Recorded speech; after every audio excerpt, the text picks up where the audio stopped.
50 pilih Ganjar, 50 pilih Prabowo. Satu suara yang belum mengajukan suara Habib Rizik. Anda pilih kalah atau pilih sujud-sujud minta suaranya Habib Rizik? Pak Prabowo apa kelemahannya? Misalnya, ya. Pak Prabowo nggak punya pengalaman eksekutif lain selain jadi Menteri Pertahanan. Mas Anies itu tidak punya bakat jadi kaum ekstremis. Karena sepanjang hidupnya dia kaum moderat. Mas Anies hanya punya bakat menunggangi kaum ekstremis. Kalau Petar Malaka emang hitam putih dunia dia. Merdeka itu nggak ada cerita merdeka dicicil, merdeka harus langsung 100%. Kalau Bung Karno, Bung Hatta dicicil untuk mencapai 100%, Petar Malaka nggak ada cerita.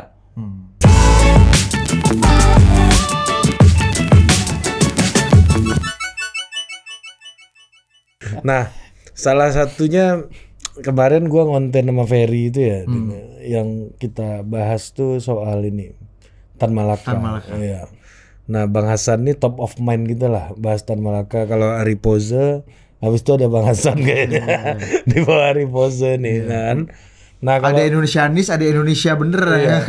Nah, kalau Bang Hasan ngelihat gimana perspektif Bang Hasan ngelihat Tan Malaka hari ini, apakah sudah berbeda dengan Bang Hasan ngelihat Tan Malaka kira-kira 10-15 tahun yang lalu atau 20 tahun yang lalu, Pak? Kalau kekaguman tentu gak berbeda lah. Maksudnya kita kan bisa tetap kagum dengan orang tanpa menyetujui pikiran dia. Jadi kayak misalnya kita baca Trotsky. Sebenarnya itu kalau nggak kagum sama Trotsky, itu lu bullshit aja jadi orang kiri gitu loh. Bukan orang kanan pun juga harus kagum dengan Trotsky. Perkara berbeda aplikasi penerapan ideologi, yaitu urusan lain.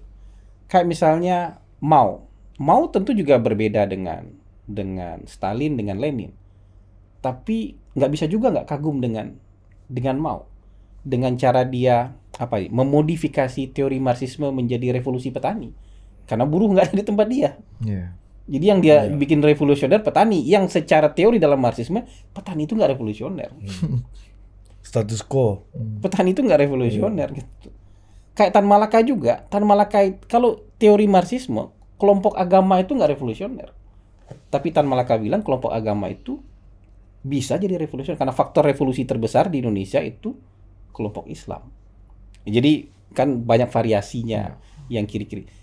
Semua orang nggak harus setuju, tapi kalau kagum itu nggak bisa juga nggak kagum. Karena pikiran sedalam, sejauh dan sepanjang itu kita nggak bisa. Penguasaan dia terhadap teori, penguasaan dia terhadap situasi dunia, nggak bisa kita nggak kagum. Cara berpikir dialektis itu nggak bisa kita nggak kagum. Persoalan hasil berpikirnya kita bisa nggak setuju. Apalagi kalau kata abang nggak pernah diuji dan nggak pernah dialogkan. Apalagi Tan Malaka. Tan Malaka tuh mengagumkan tuh kayak apa ya? Kayak orang yang benar-benar nggak bisa kompromi. Kan ada karakter-karakter manusia yang mengagumi orang hitam putih tadi itu. Jadi kalau Tan Malaka emang hitam putih dunia dia. Merdeka itu nggak ada cerita merdeka dicicil, merdeka harus langsung 100%. Kalau Bung Karno, Bung Hatta dicicil untuk mencapai 100%, Tan Malaka nggak ada cerita. Berunding itu buat Tan Malaka pengkhianatan terhadap martabat bangsa. Berunding sama maling yang ada di rumah sendiri. Ini maling nih masuk ke rumah kita ajak berunding. Salah itu kata Tan Malaka. Makanya perjanjian Renville, perjanjian Linggarjati itu nggak ada dalam kamusan Malaka. Dibikin sama dia Persatuan Perjuangan di Jogja. Tumbang Kabinet Syahrir. Habis Persatuan Perjuangan, tumbang Kabinet Syahrir, diculiklah Syahrir. Diculiklah Amir Saripudin, tokoh-tokoh perundingan nih. Tokoh perundingan Linggarjati sama Renville nih. Ini lawannya Tan Malaka ini dulu naga bonar aja, Bang. Berunding. Nikah masuk juga. Jadi yang kayak gitu. Tapi kan akhirnya kita juga harus mengakui bahwa yang eksis dan jadi pemenang adalah perundingan. Toh ternyata dengan perundingan kita bisa mendapatkan kemerdekaan 100%. Walaupun jalannya lama. Coba kalau misalnya kita ini uji berandai-andai. Yang dipakai itu adalah Persatuan Perjuangan. Udah, bersenjata aja kita. Kalah nggak kita? Ada Amerika, ada Australia, ada Belanda, ada Inggris. Kalah nggak kita kira-kira? Iya, kalau pakai Tan punya metode ya. Pakai bambu runcing ini. Pakai bambu runcing. Modal kita bambu runcing. Perang kita sama negara pemenang Perang Dunia Kedua. Perang total nih, habis kita rasanya. Walaupun nggak gampang okupansi di Indonesia itu, pendudukan Indonesia itu nggak gampang. Masuk ke Tonton Borneo ketemu ke orang Dayak kan, terbang-terbang mandaunya kan, misalnya kayak gitu kan. Jadi nggak gampang gitu. Tapi tentara kita, organ-organ republik kita pasti habis kalau nggak berunding. Nah, itu pikiran Tan Malaka itu tanpa kompromi. Punggungnya lurus, nggak pernah dia mau merunduk, nggak pernah dia mau ngalah sama sekali. Punggungnya lurus. Membungkuk itu susah dia. Itu Bung Hatta yang bilang kayak gitu. Orang yang menjadi lawan politik Tan Malaka. Jadi itu punggungnya terlalu lurus. Memang punggungnya lurus, nggak bisa dia membungkuk sama orang. Tapi yang punggung-punggung lurus ini mungkin nggak bisa kita bawa ke tengah akhirnya. Karena pada kenyataannya seluruh peradaban kita dihasilkan oleh kompromi. Bukan oleh orang ekstrim-ekstrim. Bukan oleh orang yang nggak bisa kompromi. Pikiran Tan Malaka yang kayak gitu genuine, orisinil, tapi tidak pernah didialogkan. Tidak pernah didialektikakan. Makanya yang pengagum-pengagum Bung Karno, pengagum-pengagum Tan Malaka pada saat itu memang yang orang ngeliat hitam putih aja dunia ini. Jenderal Sudirman, Muhammad Yamin. Di awal-awal kan ngeliat ini ada 146 organisasi politik pada waktu itu mendukung Persatuan Perjuangan. Itu nggak cuma kabinet Sahri yang bisa tumbang pada saat itu. Soekarno-nya bisa tumbang pada waktu itu. Sebenarnya. Tapi datanglah cara komunikasi yang tidak dipahami oleh Tan Malaka sebagai orang Minang dan pelarian. Dipanggil Sudirman, dipeluk Sudirman sama Bung Karno, tetap berjuang kita. Tapi perundingan juga harus tetap jalan. Ini Sudirman. Lulu Sudirman. Begitu Lulu Sudirman, ormas-ormas lain datang juga. Udah datang juga, dibikin kabinet Sahrir II. Ormas-ormas tadi di Persatuan Perjuangan, organisasi itu dimasukkan ke dalam kabinet Sahrir II. Habis Persatuan Perjuangan. Projo-projo ini ya Bang. Kalau muncul habis Persatuan Perjuangan. Jadi ini udah main strategi politik. Bukan soal siapa benar siapa salah. Tapi pada fakta sejarahnya kita harus mengakui kelompok pendukung perundingan yang menang. Kita mendapatkan kemerdekaan 100% lama memang, tapi melalui jalur perundingan. Karena jalur senjata ditangkap terus presiden sama wapres kita. Sampai pemerintahan kita pindah-pindah. Tapi nggak apa-apa, kita jalani itu. Akhirnya kan mereka juga capek sama Indonesia sebesar ini, nggak bisa juga diduduki. Udah kasih lepas aja gitu. Dan semangatnya, geloranya pada satu dunia adalah kemerdekaan. India, Mesir, Indonesia. Ya kan kayak gitu, geloranya gelora kemerdekaan gitu. Jadi ya kayak gitulah. Gitu. Jadi yang hitam putih itu mengagumkan dari sisi retorika. Yang hitam putih itu kita bicara hitam putih, Tan Malaka itu hitam putih. Yang hitam putih itu mengagumkan dari sisi sikap dan pendirian. Tapi untuk memenangkan sebuah pertarungan politik mungkin lebih sering kalah dibandingkan menang. Ini kalau di spektrum kiri ini Tan Malaka ini Talibannya lah Bang ya. Paling kiri mentok kan. Untuk kirinya Indonesia. Bukan kiri di dunia karena tapi untuk kirinya di Indonesia dia lebih kiri daripada PKI nih Bang ya. Lebih kiri daripada PKI. Lebih kiri daripada PKI. Tapi PKI-nya dilarang, Tan Malakanya enggak. Pahlawan nasional bos gimana? Gitu. Jadi tapi akhirnya kan juga orang-orang yang mengikuti Tan Malaka kayak Muhammad Yamin jadi juru runding di KMB Denmark. Orang yang anti perundingan jadi juru runding. Kan karena melihat perubahan zaman tuh perasaan juga bisa berubah. Ini yang nggak dipahami orang. Kan orang akan bilang Muhammad Yamin nggak konsisten jadi orang nih, menolak perundingan tapi jadi juru runding berit. Nggak begitu ceritanya. Karena sudah didiskusikan, sudah dibujuk, sudah diajak, sudah didialogkan nih pendirian-pendirian kita, mau dia jadi juru runding. Jadi pahlawan nasional dia. Jangan-jangan Tan itu kalau tidak dalam pelarian dan hidup lebih lama dia akan lebih kompromi. Bahkan mungkin aja. Manusia ketemu manusia itu nggak mungkin nggak membangun kesepakatan. Hatta itu pendukung federalisme. Soekarno pendukung NKRI. Didialogkan itu. Tapi akhirnya yang diterima konsepnya Soekarno. Coba Hatta di gua atau di pelarian. Tiba-tiba tahun 45 aja dia ketemu sama Soekarno. itu aja federalisme aja dia terus tuh. Cakar-cakaran. Tapi pendiri-pendiri bangsa kita itu yang menang itu yang mampu mendialogkan pendiri-pendiri mereka, ada kompromi. Nggak mungkin tuh hitam putih kayak Tan Malaka itu, ya menurut saya kayak kembang api, meledak sesaat tapi sesaat aja. Tapi di saat-saat tertentu hitam putih itu kan juga penting sekali kan Bang, untuk kita bisa tegakkan gitu kan. Coba di mana yang hitam putih itu bisa tegak di mana? Ya, di saat-saat harus memilih, di saat-saat harus konsisten. Seperti kata Mas Ganjar tadi, ya tidak gitu misalnya. Ya itu kan sebenarnya pilihan orang ini aja, orang dalam bercinta aja itu. Lu pilih gue atau dia gitu aja sih kayaknya. Kalau dalam politik sih nggak bisa begitu, bisa berubah-ubah. Ya, nah Abang Bisa ngomong berubah-ubah itu. tadi kayak pengikut-pengikutnya Tan Malaka inilah yang kemudian jadi juru runding. Yang mana itu adalah metode perjuangan yang mereka tolak dulu. Ya, mereka tolak. Nah, ini kita lihat nih, Abang juga bikin konten belakangan nih, hati ini bisa berubah-ubah gitu kan. Bisa dong. Iya kan, Mas Budiman datang ke Pak Bisa Prabowo terus. Meskipun kita belum tahu, belum jelas nih Ya. apa nawa itu dan Tapi ininya. pertemuan itu sendiri sudah perubahan hati. Ya. Loh, apa coba? Orang jenderal yang ketuk palu sidang, memimpin sidang pencopotannya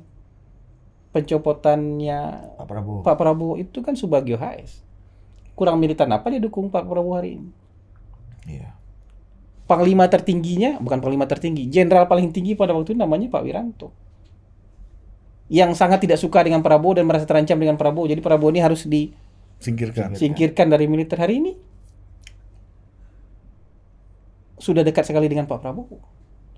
Jenderal-jenderal lain pada waktu itu yang sekarang sudah dijahit semua sama Pak Prabowo. Makanya perasaan itu bisa berubah. Karena mereka juga tahu ini kan gini loh. Ini kan bukan dosa Prabowo sebagai individu.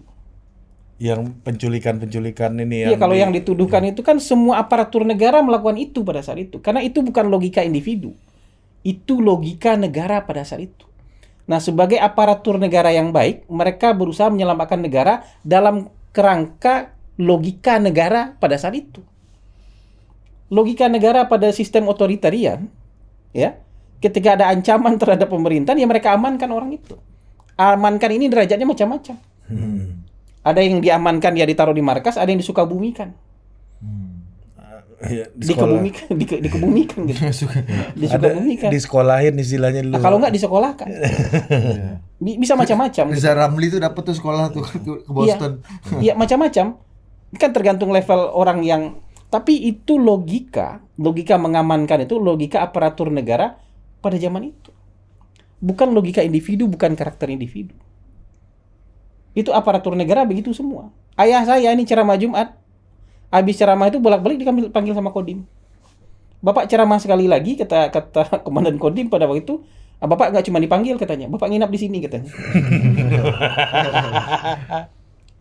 Jadi begitu logika aparatur negara bukan logika individu. Orang itu habis pensiun baik-baik aja kok. Nggak ngancam-ngancam kerjanya. Komandan Kodim itu habis pensiun baik-baik aja.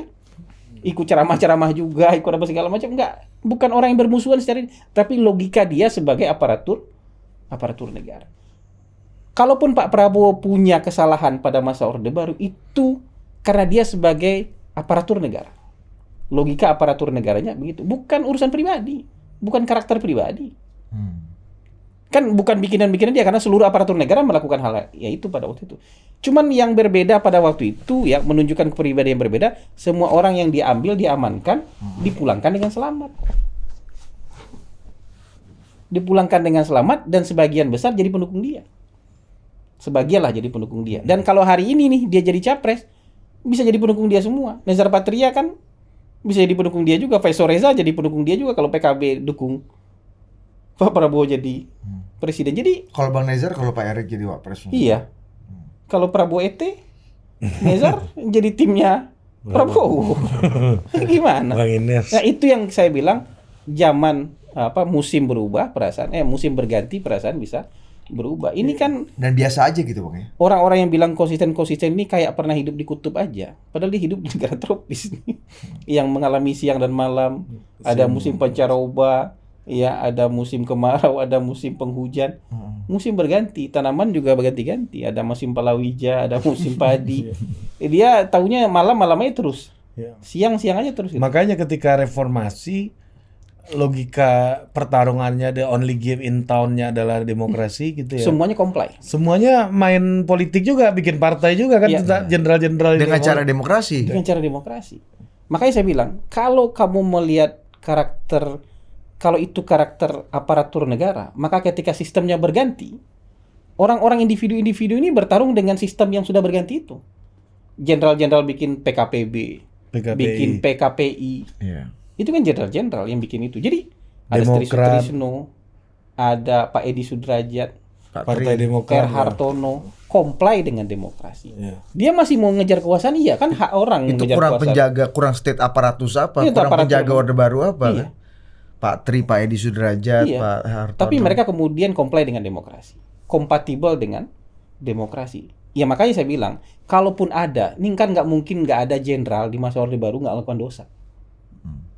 Nggak ada lah. Kekuasaannya Ini sebesar persoalan itu. kemudian dia dikorbankan apa enggak nih sebagai pendosa.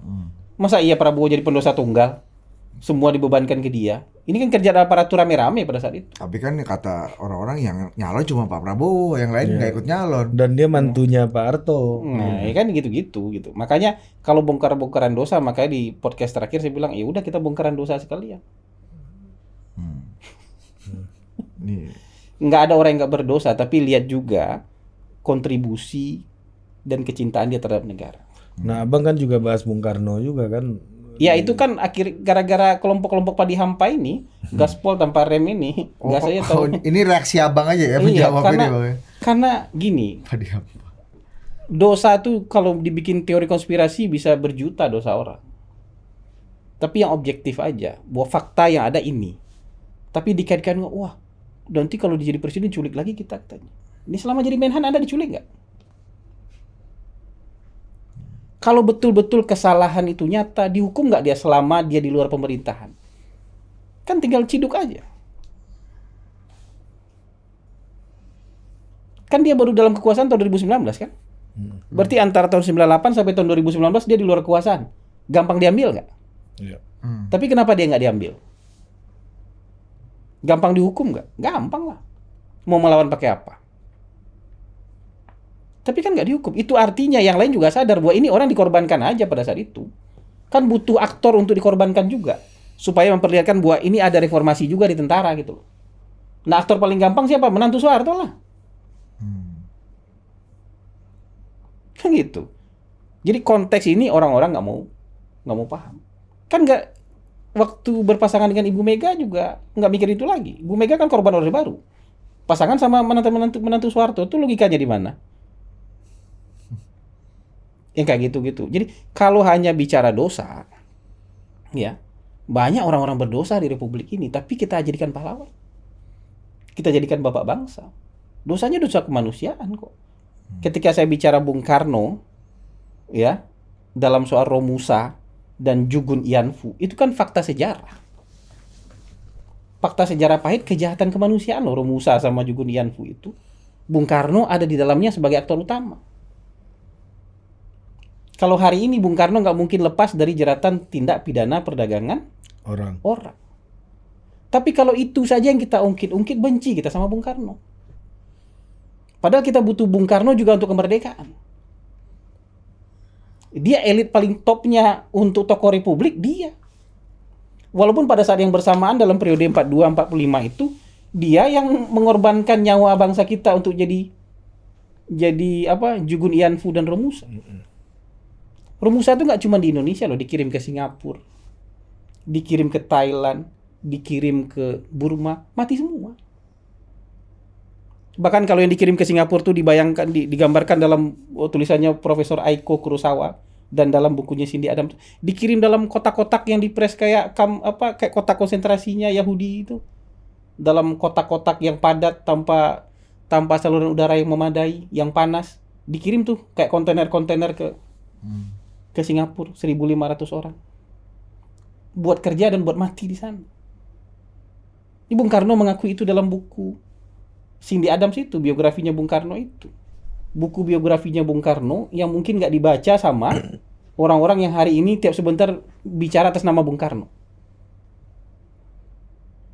Kalau kita hanya bicara dosa saja, semuanya mungkin ada dosa. Bung Hatta itu dituduh terlibat dalam mengeksekusi perintah eksekusi mati Tan Malaka. Tapi dua-duanya pahlawan nasional.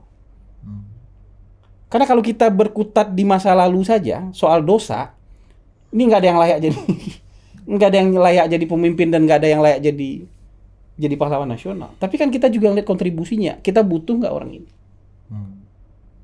Yang kayak gitu-gitu. Nah hari ini buat saya kan itu. Apalagi kalau dosanya dosa sebagai aparatur negara. Ya, dan Bung Karno waktu itu sebagai state aparatus juga ya. Belum ada negaranya. Iya. Sebagai Jepang. tokoh republik aja. Iya.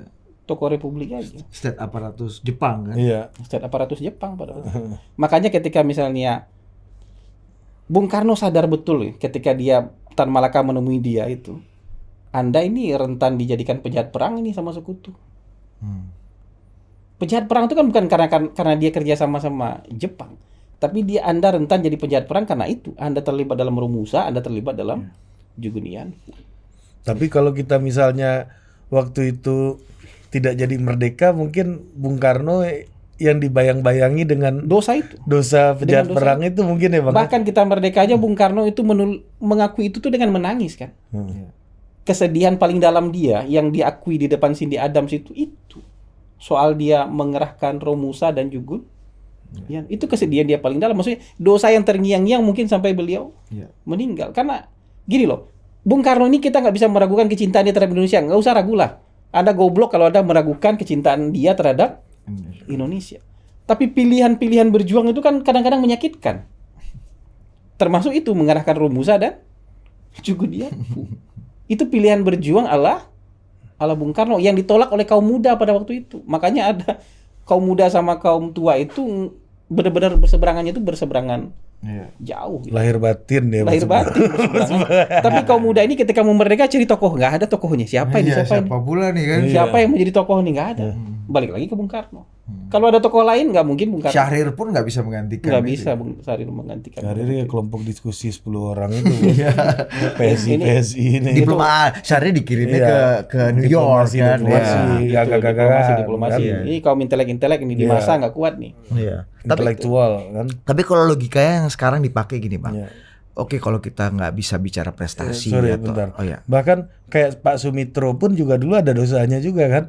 Ada kan ikut PRRI. Tapi setelah PRRI dia jadi menteri. Iya. Dapat bintang jasa Mahaputra.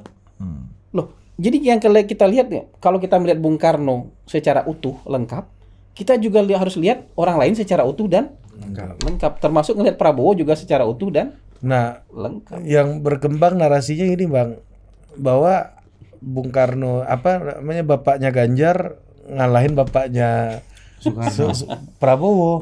Iya. Kan rame itu. Sebagai polisi ya, iya, bapaknya Mas Ganjar. Brimob, ya.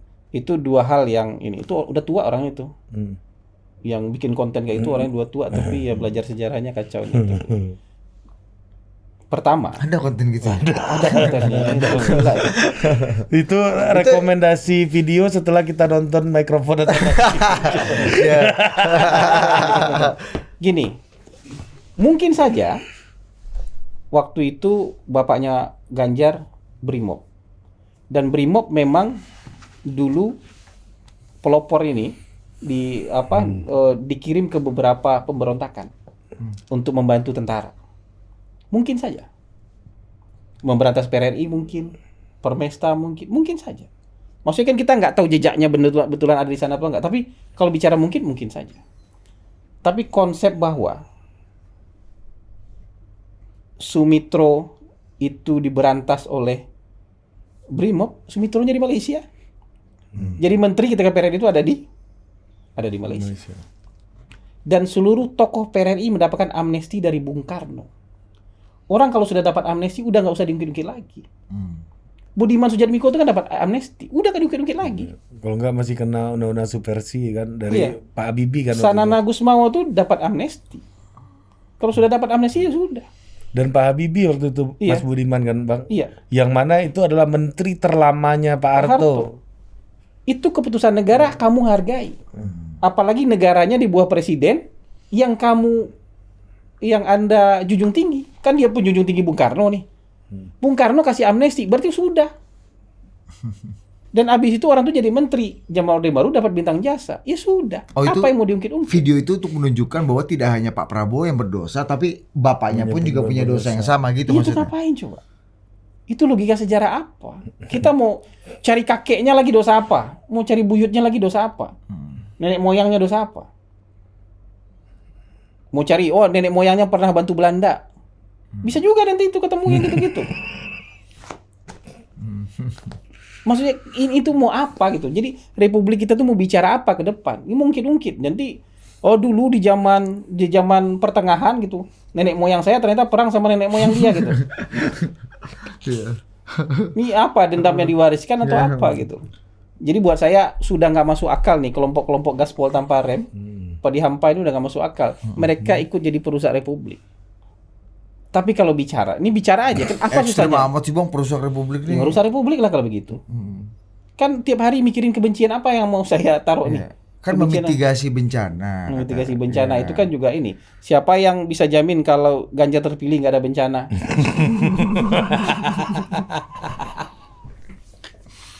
Ini kan insinuasi nih, tapi oke lah gitu. Pendiriannya kita hargai, tapi kita juga bisa melakukan hal yang sama. Iya. Kayak gitu. Harusnya fokus ke Mas Ganjarnya aja lah ya. Ya, nggak Fokus apa-apa, aja fokus ke kelemahan Prabowo nggak apa-apa. Tapi yang urusan-urusan dendam ini urusan apa? Urusan kebencian itu urusan apa? Bang, ya kan gini bang, konsepnya kan dalam memilih, kita kan tidak hanya milih yang mana yang paling baik, tapi mana yang buruknya paling dikit. Ya, Nah, nggak ini konsep mungkin dalam konteks kolom box memilih yang buruknya atau dosanya paling dikit. Ya, Kemudian kan makanya saya kita bilang akhirnya gini. mengungkit itu. Gini, kebencian Jadi wajar-wajar itu- aja dong dalam. Nggak, kebencian itu kan nular kemana-mana. Efek kebencian terhadap Prabowo, maka orang yang mendukung Prabowo juga jadi berdosa. Berantem nggak kita? Efek kebencian terhadap Prabowo, El Munce dapat tuduhan terima 40 miliar. Berantem nggak kita gara-gara itu? Budiman Sujatmiko dituding cari makan. El Munce sudah somasi dia bang. Maksudnya kayak gitu-gitu. Kalau nggak jadi menteri lanjut tuh somasi. Iya. Gimana bang? Lanjut lagi? Biar aja bos. Ya, ntar lah. Jadi yang kayak gitu-gitu. Jadi berpikir tuh harus agak dalam dikit. Apalagi gini, orang-orang apa Dihampa ini jadi opinion leader. Jadi opinion leader. Kan gini, semakin dalam kita mempelajari sepak terjang aktor-aktor politik di Indonesia, punya referensi yang cukup, punya pemahaman sejarah yang cukup, nggak mungkin kita nabur kebencian. Kenapa? Karena kita paham nih, semua orang ada dosa, ada bagusnya, ada kelemahan, ada. Kan kalau kita bicara Bung Karno di akhir masa hidupnya cerita jelek semua. Jadi diktator, presiden seumur hidup, orang kritik dikit masuk penjara, partai-partai pendiri bangsa dibubarin semua. Iya. Pers dibubarin. Masyumi PSI. Iya, itu kan tokoh-tokoh semua, Sahrir di penjara sampai mati. Mokhtar Lubis juga kan? Iya, Buya Hamka di penjara gara-gara kritik doang. Ini kan kalau kita bicara dosa, ini dosa itu banyak. Cuman nggak ada orang yang hidupnya hitam putih.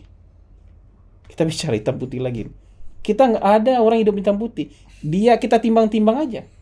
Putihnya lebih banyak apa hitamnya lebih banyak? Nih gue ingat pesan salah satu dosen gue, namanya almarhum Iqbal Jayadi. Mungkin Bang Hasan pernah Iya. ketemu Mas Iqbal. Pernah ketemu. Iya kan. Dosen sosiologi. Dia ngajar kualitatif. Dia bilang gini, kamu itu kalau nulis kualitatif, nih kata-kata almarhum Babe Iqbal yang masih gue ingat nih, jangan manusianya kayak di sinetron. Yang jahat semua, yang baik kayak malaikat baik semua. Manusia tuh gak kayak gitu katanya. Itu sinetron, itu sinetron. Bukan bawang merah bawang putih nih. Jadi pasti adalah kita ketemu dengan kelemahan. Pak Prabowo ketemu kelemahannya. Tapi jangan spin soal kebencian. Beda loh, nge-spin soal kebencian Budi ini kelemahannya apa? Iya. Ya, saya Tapi tahu kalau Bang, semua, Bang. iya kan? Tapi kalau sudah dengan intonasi Budi ini harus jadi orang jelek, jadi pesakitan, itu urusan lain. Tapi membicarakan kelemahan kan nggak apa-apa. Pak Prabowo apa kelemahannya? Misalnya, ya Pak Prabowo nggak punya pengalaman eksekutif lain selain jadi Menteri Pertahanan. Kelemahan. Pak Prabowo nggak punya istri, kelemahan. Itu kita ngebantah-bantahnya masih dalam koridor akal sehat. Itu make sense ya. Kita kan masih dalam koridor akal sehat. Walaupun misalnya bisa juga jatuh dalam kebencian misalnya. Bagaimana mungkin memimpin negara, memimpin keluarga aja nggak bisa. Tapi berbantah-bantahannya pun kita masih dalam akal sehat. Kenapa? Banyak pemimpin-pemimpin negara yang nggak sukses dalam rumah tangga. Joseph Broz Tito, Lenin, Stalin, Mandela. Fidel Castro, Mandela. Banyak yang begitu, nggak ada problem gitu. Presiden Noy Aquino aja nggak masih jomblo bos ya kan? Sebelum Duterte sebelum Jadi kita bisa bicara banyak soal itu. Jadi itu nggak ada urusan. Tapi kalau yang sudah menebar kebencian itu kita gas lah kalau menebar kebencian itu gitu. Sampai dilabel anak pengkhianat, anak pemberontak. Itu label kebencian loh, anak pemberontak katanya. Yeah. Orang sudah dapat amnesti masih dicap sebagai anak pemberontak. Dia nggak menghargai ucapan Bung Karno. Bang, ada yang bilang juga kelakuan itu tuman, Bang. Jadi ini sebentar aja karena belum berkuasa aja. Once lu punya power, lu akan kembali ke habitus lu yang lama. Ini kosmetiknya lah. Iya, ini karena formula lu ya bertahun-tahun itu ketika lu in power aja. adalah itu. Nah, itu kan yang kemudian itu gimana? Seberapa wajar dan seberapa nggak wajar, Bang? Gini, kalau orang bicara kayak gitu tuh buat saya tuh biarin aja. Maksudnya itu ini cuman kamuflase aja hari ini dan segala macam. Tapi saya berpikir kalau ngelihat orang itu proses yang dijalani sampai di hari ini. Ya, kalau dulu dia tukang berantem tapi hari ini dia nggak mau berantem lagi, kuncian terakhirnya dia tidak mau berantem lagi. Kalau dia dulu nggak suka berantem, hari ini suka berantem, kuncian hari ini tuh Berantem. di hari ini. Sekarang kan udah kebalik-balik. Dulu pendukung Pak Prabowo yang tukang fitnah-fitnah Pak Jokowi. Yang setiap hari bangun tuh harus cari kelemahan Pak Jokowi dan harus ditaburkan kebencian soal Pak Jokowi. Tiap hari, tiap pagi. Kalau nggak mau makan dulu tuh. Kalau nggak ketemu kelemahan Pak Jokowi, nggak makan dulu dia. Hari ini kebalikannya. Pendukungnya Prabowo adem. Tenang, Prabowo-nya adem. Yang gelisah sebelah sini yang melakukan hal yang sama. Yang dikunci yang di hari ini apa masa lalu yang mau kita kunci? Kan juga bisa dibilang ini tuman nih. Ini kamuflase aja. Anda belum berkuasa udah begini nih. Kan sama-sama belum berkuasa nih sebelum jadi presiden nih. Belum berkuasa udah kayak gini kebenciannya gitu. Jadi bangun tidur melek mata, bos kopi dulu enggak? Nih Jokowi belum ada kelemahan nih kan, dicari dulu nih. Kayak gitu. Dia kalau mau bilang tuman, ada orang baik hari ini, buat saya baiknya hari ini yang dikunci. Tapi ada orang hari ini kerjanya nebar-nebar kebencian, kita juga bisa kunci itu hari ini. Nah belum berkuasa. Masa itu dia menebar kebencian hari ini aja, nanti kalau sudah berkuasa dia nggak nebar kebencian lagi, bisa nggak kayak gitu? Ini seperti tuduhan seperti Mas Anies juga. Betul.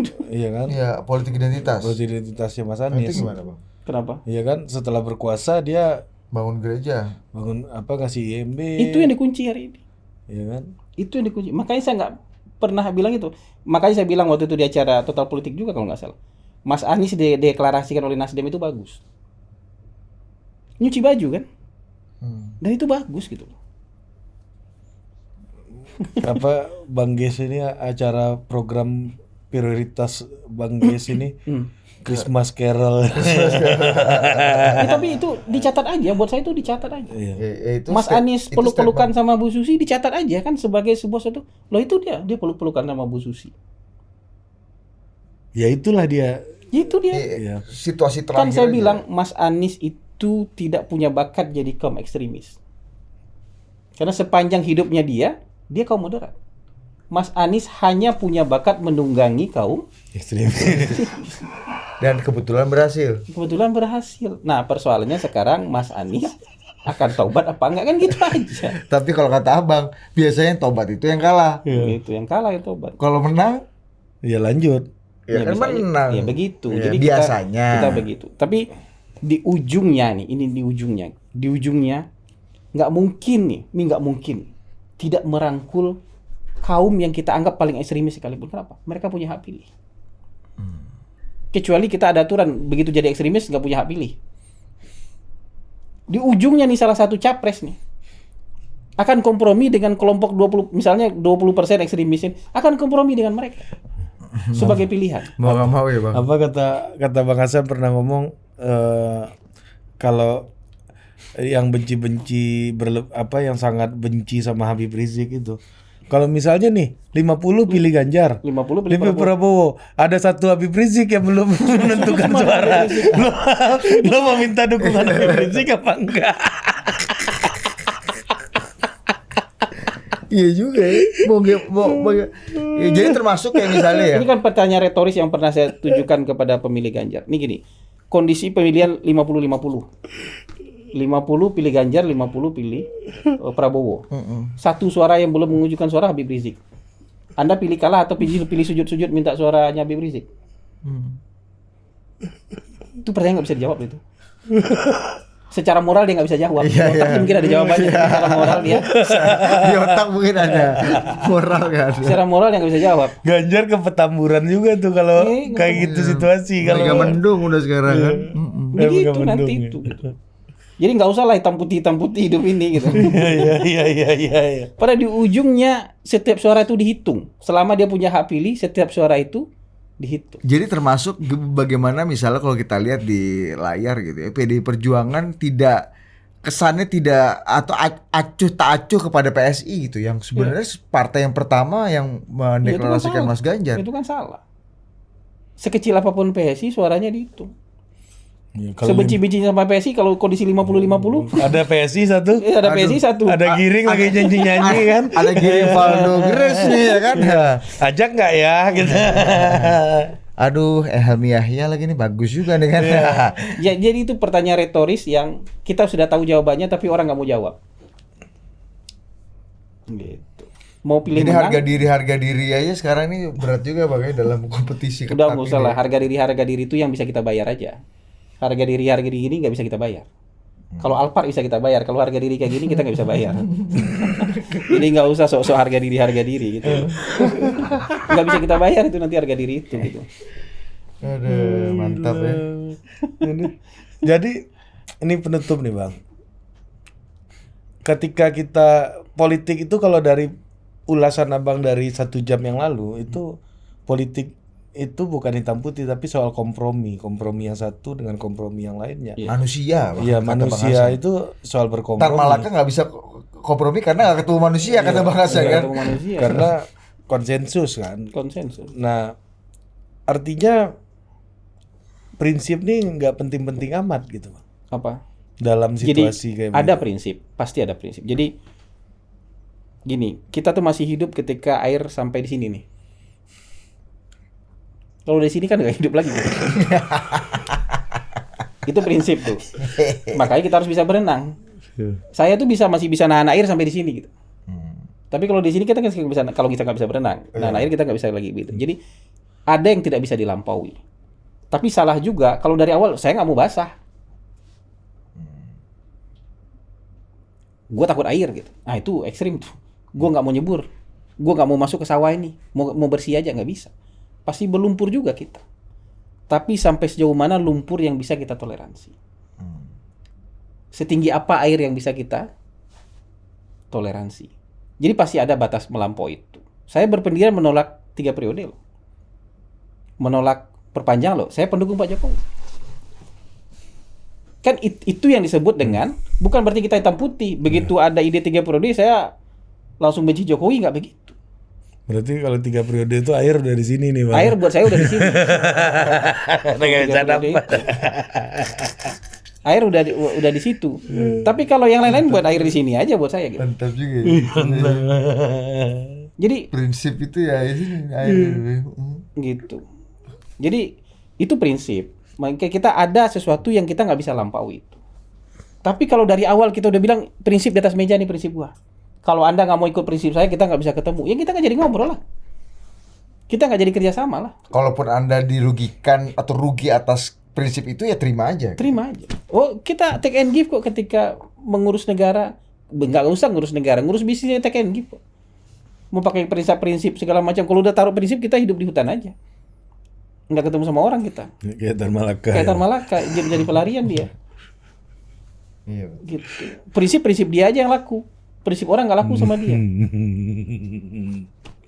Kalau Opung Panda tiba-tiba, kita partai ini kan ada karakter, ada ideologi. Berarti dia nggak bisa ngomong sama orang. Cuman bisa ngomong dia aja. Ya kita konten lu sama Opung Panda tuh dibahas Bang Hasan kemarin tuh. Yang mana Di tuh? mikrofon tuh. Iya. Yang- Nasdem, Jokowi hukum Nasdem itu loh. Iya, dengan itu kan nggak make sense gitu. Yang mana Bang? Yang mana? Iya, jadi Budi Ari itu ditunjuk Oh, untuk iya. hukum Nasdem. Iya, Gua iya, kasih iya, orang Kayak yang- Ali Murtopo. Iya, iya. Itu kan Iya, itu gimana tuh Bang? insinuatif gitu loh. Merendahkan orang. Merendahkan orang gitu loh. Seolah-olah gini loh. Itu kan sekaligus juga merendahkan Pak Jokowi. Jadi Pak Jokowi ini nggak profesional nih. Iya. Nggak pakai pikiran nih milih orang gitu. Cuman buat balas dendam aja nih milih orang, kan nggak begitu. Dia nggak tahu, Opung nih nggak tahu Bang. El Munces nih alumni komunikasi. Bang. Iya. S2 sosiologi. S2 ya. sosiologi. Iya, dan apal jumlah desa dan perawat di Indonesia sampai Dokter desa-desa. paru dia Iya. tahu dia berapa. Produk derivatif kelapa sawit dia tahu Jadi ya kan. kadang-kadang kita ingin merendahkan orang sekaligus menghibur diri kita, tapi pada saat yang bersamaan juga kita merendahkan Pak Jokowi. Itu sama kayak ngomong, Pak Jokowi hari ini tuh cuman kasih gula-gula aja sama Prabowo, nanti di ujung Prabowo Jokowi balik badan, gigit jari tuh Prabowo. Dia mau bilang Pak Jokowi itu kan tipu. Seolah yang dikasih Pak Jokowi sekarang ke Prabowo tuh nggak ikhlas. Dukungan tuh nggak beneran dukungan. Dan di konten Abang juga bilang ya, Pak Jokowi juga jadi bahan sekarang ya, udah mulai ya. Udah tipis-tipis sudah mulai jadi bahan nih sekarang. Udah tipis-tipis sudah ada ancaman ke Pak Jokowi. Begitu Pak Jokowi nggak 100% di sini ya kita akan bilang ini pengkhianat, nggak tahu jasa apa segala macam. Berarti gitu. pendukung Ganjar ini seperti Tan Malaka ya Bang ya? Apa? Merdekanya harus 100% ini ya.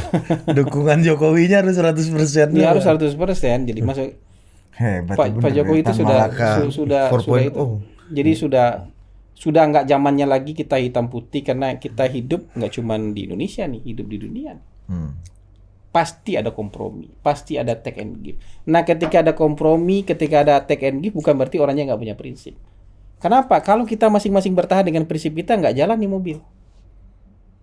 Kalau rem aja nggak maju nih Iya, barang. nggak maju. Gas aja Nggak brodol maju. ya masuk jurang. Kalau ban sebelah kiri maunya gerak sendiri, ban sebelah kanan juga maunya gerak sendiri, harus kompromi. Ada saatnya ban depan belok, ban belakang juga ikut belok. Kalau ban belakang mau lurus, ban depannya belok, ada kompromi lah di sana. Jadi bukan berarti nggak punya pendirian, nggak punya sikap. Pasti ada di satu titik orang nggak bisa kompromi. Kalau sudah sampai di level ini air, saya nggak bisa ikut. Nah ini sini ini masih sekarang ini udah sampai leher apa dada Ya, apa? menurut saya kan yang ini so-so aja semua, air iya. di betis, air di dengkulan. Apa yang nggak bisa? Dia aja yang terlalu ke dalam. Ada aja. Enggak ada maksudnya- ada bos yang udah apa sini bang? Oh ente jongkok bos. Itu maksud gua. Dia aja yang kayak gini. Ya jangan lebay kan. Ente jangan jongkok. Air cuma sedengkul dia tiduran ya. Coba ente berdiri. Iya. Kalau kata Mas Gibran lebih ekstrim. Tegak lurus Jokowi menurut Mas Gibran apa? Menunggu. Iya kan? Gibran menerjemahkan Iya. Mas Gibran tegak lurus Jokowi Nah, itu juga masa menunggu. anaknya nggak paham bapak kan nggak mungkin. Iya. Pasti dia paham bapaknya kan. Nah, tuh menurut Abang Mas Gibran kemarin siap tarung sama senior itu